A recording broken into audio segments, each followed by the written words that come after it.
Get it. The more you do for a man, the less he wants to do for you. The more you consider a man's feelings, the less he considers yours. Okay, here we go. Shira's on some shit again. Look, okay, again, we have to preface it. She's talking about older men, and I say this as a way to defend her because she she doesn't make it clear in all her videos that it's about dating older men with money, not dating a man around your age and dating for long term type of stuff, you know. So we gotta take what she's saying with a grain of salt, you know. Personally, in a healthy relationship, I don't agree with this. I don't agree with this. You have to take a risk. I mean, you have to take a risk of getting hurt sometimes, you know. So the more, let me see what she said again. This is sad, but it's true. I know a lot of y'all weren't taught this because it don't even make sense, but it's just the truth. The less you pay attention to a man, the more attention he pays to you. Yes, temporarily, yes, but let's think about it. What we want is love, right? Again, important to preface, she's not looking for love.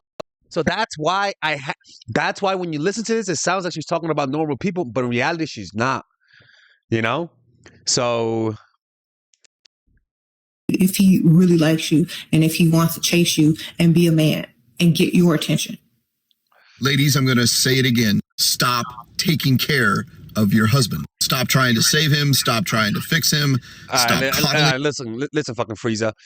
There's nothing wrong with taking care of your husband. Just make sure that it's reciprocal. My opinion, it would be don't mother someone who doesn't like earn it per se. Like if the person also treats you with respect and lovingly, then yes, you should. What I think they're trying to say is that don't do something. Stop doing on requisite type of affection. Stop doing things for someone who's not willing to do it for you. Stop enabling him. Stop trying to change him. You are doing a disservice to you and to him and to your kids. As hard as it is for you potentially to stand by and watch him behave in ways that you know aren't good for him, in ways that are dysregulating for you and perhaps for your kids, I get it. I understand. It can be incredibly hard day in, day out to watch. Bro, these eyes are creepy as hell, people. Like, that is some creepy ass eyes this dude has. Close your eyes, man. You love. Make poor decisions. Choose different paths. Oh my God, Father Alex is being racist and anti. Right, whatever, how you call that? Something genetic, something like that, right? What's that thing called? Where they did something to people who have blue eyes? Epigenetic. Than you would. When you try to tell and coerce and manipulate and control, then disguise it as trying to help him, ultimately, all you're doing is hurting the entire situation. And the reason why you continue to move in those directions is because of your inner wounding, your need to control everything and everyone around you. Now, there's a positive intent underneath. You believe that if you control, if you direct, if you stand up in your masculine energy, that things will get done. Your husband could actually change, but it never happens and it never works. And listen to this very carefully. No man will ever do anything until he has the leverage in which to do so. He must make the decision to change, to grow, to transform, and to heal. You cannot do it for him. Or even if he does capitulate, if he does what you want him to do, he's not doing it out of his spirit and his soul. He's certainly not doing it out of his masculinity. So what's your course of action? Your only responsibility, ladies, is to make you your priority, to focus on your growth, healing, and transformation. That is my challenge to you. You can do this, and you are worthy of it. Drop a comment below if you want. Stop doing things for your boyfriend, okay? This is a lesson I learned a little bit too late, and I want to share my perspective here. So I've been with my husband for 18 years now, but we met in high school. So we were very, very young when we met. And I stepped into this role very early. Her voice annoys me, people. I'm sorry. On in our relationship where It's found me. Yeah, that is Melissa. That's her voice. I would just do things for him to make his life easier or just to like make my life easier, right? And for example, in high school, that looked like me helping him with his homework or me helping write a paper or me just writing the paper because I knew that if yo, time out. Yo, that's a big skip. That's a yeah. Wait. You see? Did you see what I'm talking about? Like they. I'm gonna assume right now, but they come to these crazy conclusions off of like little things. You know, oh my God, I helped him with his homework and did his homework. I can't help guys homework. It's like, yo, relax. Jesus Christ. If I did that, it would make his life easier and it would also mean we had more time to hang out. And so I would do those things. But then that bled into our 20s where I would do things like remind him to renew his car registration. Like, hey, your car needs to be registered. Hey, don't forget. And then ultimately I would just do it because I'm like, okay, well, we need the car wait, boo boo. Nobody told you to do it. You could be a reminder. People remind me of shit, but they don't do it for me. That's your problem. You're going a little bit too far. What the hell? I don't want to get pulled over. So here's your registration, right? And I would start to do these things. And what happened was I essentially slipped into the role that his mom used to fill, right? Like that's what a mom does. That's what I do for my kids. I'm like, hey, get your shoes on. Hey, don't forget your homework. Like, hey, let me help you with this because I'm their mother, right? But as a teenage girl and a woman in my 20s, I just kind of like slid into that role. And it set this really bad precedent. It showed him that if he didn't do something, I ultimately would. And it really didn't cause any issues in our teens or our 20s. But when we had kids, let me tell you, the resentment built up. I couldn't stand him. That's interesting. That's interesting. For a couple years because I felt so frustrated that I had become the default for everything, not just for him, but also for our kids, right? It set this really bad standard and it never allowed him to step into a role of owning his own shit, right? That's on him. He should be the one who sees you struggling and has the empathy to, you know what I mean? To like not let you like that. God damn. Own stuff. And I think it's something that often happens to women when they date men, especially in their 20s, where these men have gone from living in their mom's house, living in a college dorm, to living on their own maybe, and then having this girlfriend who's like, okay, well, I don't want you to like, you know, fall off the face of the earth.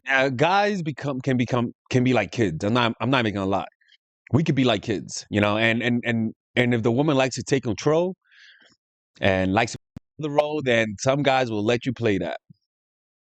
That's just how it is, people. I'm done with this girl, man. She's annoying me. Because if you don't, and you decide to have kids with this person, I can tell you it will lead to resentment when you are doing this, not only for your children as a mother, but for your kids husband as his partner, but acting like his mother. Let that man do what he's going to do. I'm telling you that nagging him, trying to control him, manipulate him, or play games with him will not get you the results you're hoping for. If he doesn't plan dates anymore, or he stays out late with his friends and all you do is argue about it and wait around for him to come home, none of that is helping. Yeah, when you're pouring so much... Honestly, listen to me, people. All right. If you're my employee and you do something wrong, I'm only gonna tell you twice. After that, I'm gonna just start taking action. After that, you know, I'm gonna be like, hey, you know what?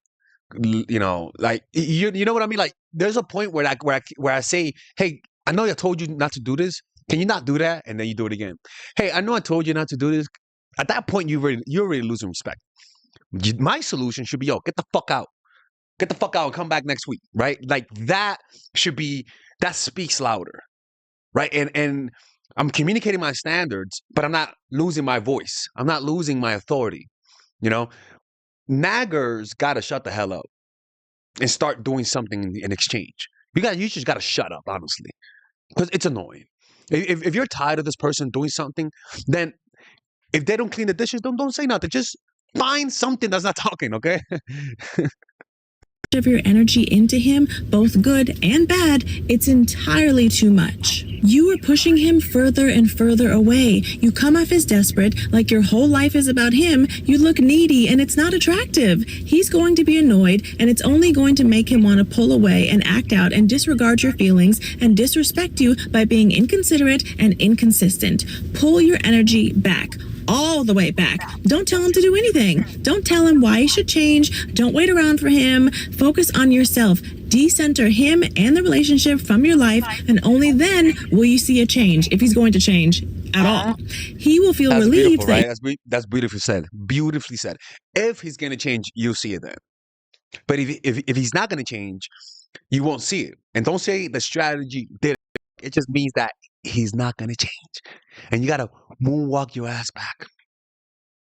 you're off his back, and it'll give him time and space to miss you. He'll wonder why you're not on him anymore. Why aren't you nagging? Why aren't you calling and texting and seeing where he is and caring what he's doing? Because you're living your best life. You're with your friends, you're taking classes, you're killing it at work. You have shit going on outside of him, and now he's going to want to come back around. Men love to be in your life when you don't need them in your life. So pull back, step back, give the relationship room to breathe, and you'll see that he'll want to fill that space, and he'll start acting right without you stressing yourself out anymore. Just let him be. Do your thing and see what happens. Don't jump in and solve his problems, okay? So if you want to increase your chances of being provided for, don't jump in and solve his problems. A lot of women, they think that that's a cue or a cry for help and that they need to jump in and help him. That's not why men do that. In fact, my husband described this to me so good. Like my jaw was literally on the ground. He said that, if you imagine like the hunter-gatherer days,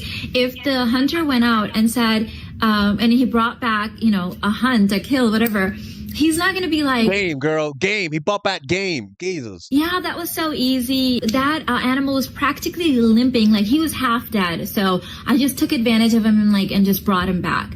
He's going to tell you the tale of like how he Fuck, man, like that giraffe had a gun, and I had to dodge that gun. And then after that, Mike Tyson popped out of nowhere, and I had to hunt him too. It was unbelievable. It was the most difficult hunt I've ever stalked that animal for days, and how he nearly got killed, wrestling that animal to the ground. Like he wants the tale of providing and protecting to be this amazing, heroic, legacy. Yeah, man, guys become Captain Cap a lot when they start recalling their past. Of a story, right? So not realizing that they're doing that, a lot of men will, not all, but some men will complain about work or certain problems to give you the clue that, hey, look, I'm working so hard for you. I would appreciate some admiration and some appreciation, please. And you think, being the self-aware Barbie, maybe you think, oh, well, I should help him. And the more you help him, the less you'll get that gut level emotional response, and you will actually decrease his chances of providing for you. Okay? Don't do it. Don't do it. If there's anything I would tell a woman not to do, it would be to stop getting so emotionally attached to a man's words, and to stop getting so emotionally attached to how he sounds when he speaks his words. Because a lot of men know that women fall for what they hear, that women fall in love with what they hear, not necessarily with the man.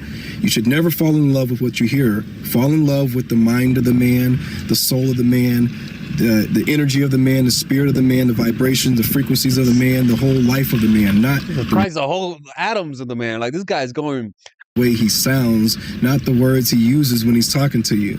Okay? So when you listen to a man, make sure that you're listening with your heart fully deactivated. It doesn't mean that you're cold. It doesn't mean that you're crass. It doesn't mean that you're aloof or disrespectful. It just means that you're fully grounded and you're neutral. Okay? It means that you're fully grounded and you're totally aware of what's going on at all times. You're not getting drunk with his words. You see what I'm saying?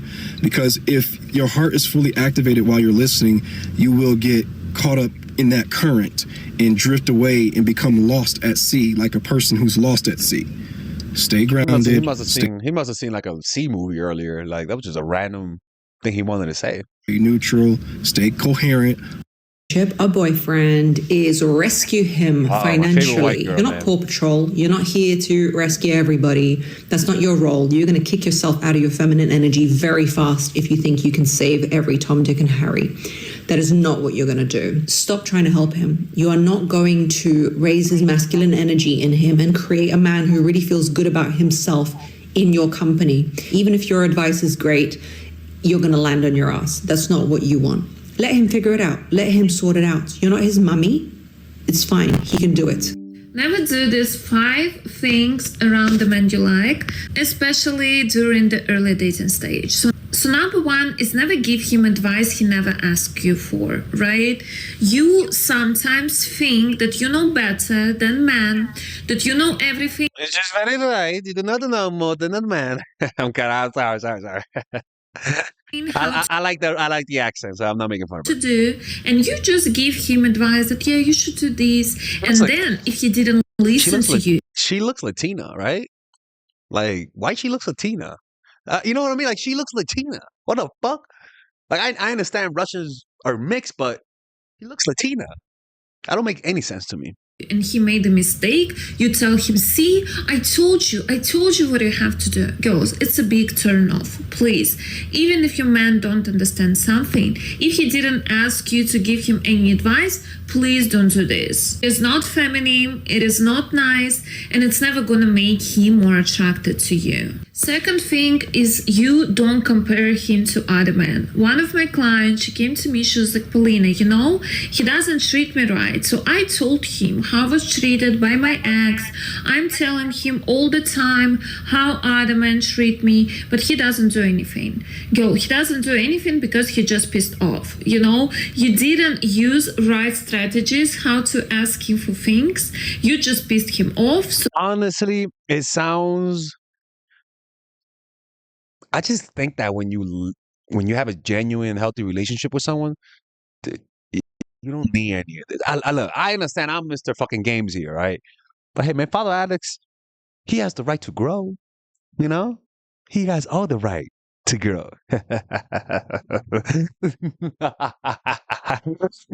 Okay. Sorry, I'm scaring the dog. So it's never gonna work, so never do this.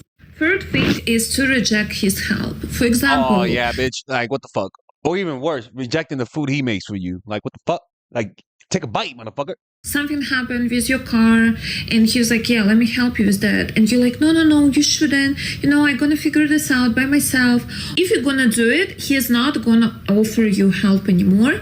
And don't wait from him do anything extra for you, because in his subconscious mind, it's gonna be that, yeah, she doesn't need it. You know, she's already rejected me, so why would I do this another time? The same if he's asking you to buy something, you always say yes. You don't play shy like, yeah, you shouldn't, you know, I don't need this. You go and you accept his gifts and everything he has to give you. It's like a cat giving you a dead rat. Like, accept that shit even though it's creepy. Like, if a guy does something for you, accept it. Even if you don't need it. Oh, there's a fucking nail open. I gotta smash that nail, you know? Let us smash the nail. You know, like guys need something to do, you know? I appreciate it. I fucking heard what you said back there. You whisper that shit, you racist. Sorry. And you're very thankful for it. This way. It's funny, Melissa, the white girl calling me racist, you know? What kind of brand do I have, man? He will want to do more and more every time for you, help you, give you money, provide for you. That's what men need. They want to feel needed. They like feeling that you need them. They like to feel needed but not used. You know, that's the difference right there, right? You don't want a guy to feel like you're using him. You know, because then guys, when a guy feels like you're using him, man, they'll get revenge. It's that simple.